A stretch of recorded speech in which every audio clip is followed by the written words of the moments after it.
Carl here, checking out the DBZ Hailfire ST bass. It's a newer model. They released it within the last 2 years. And I've had this one for about 6 months, so I figured now's a good time to check it out. So if you're not familiar, DBZ started by Dean Zielinski, who bears the name of Dean Guitars. So Dean had been around for quite a long time, but I think they, as a corporation, started kind of shifting to lower end guitars and a lot more imports, and I think he wanted to get back to some of the higher end, more handcrafted, more specialty type stuff. So this is one of their flagships. I'm going to check it out today. Going over the specs of the bass, we got a 34-inch scale bass, so it holds drop tuning pretty well. I tuned down to B and C without any issues. Gets in a nice low end without any funkiness on the fretboard or anything, or no string tension issues. Got a mahogany body, mahogany neck, rosewood fretboard, really dark, nice rosewood fretboard. So electronics wise, we have EMG, TB, HZ pickups. We have an EMG BTC preamp, which is volume, kind of the balance. So front pickup, roll all the way back to just the back. And then over here we have the high and low pass. So you can do bass swells or, you know, crank up the highs.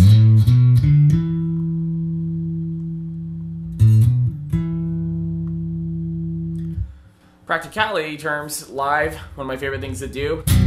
Hit some open notes and just swell it up, and you get that little bit extra grit, a little bit extra low end, some more oomph. And then the studio really gives you tons of tonal controls before you even hit the preamp or the DI that you're playing through. This thing is a satin black finish, matching headstock, painted neck, so all the way across flat black with just a little nice classy white pickguard accent.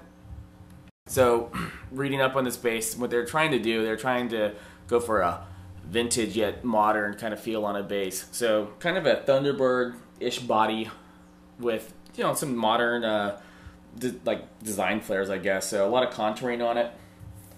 There's a cutaway in the back for the belly cut, so if you've got a gut, the bass doesn't stick out, kind of sits a lot more natural.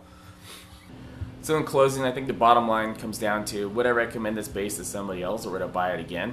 And I'd say, yeah, definitely.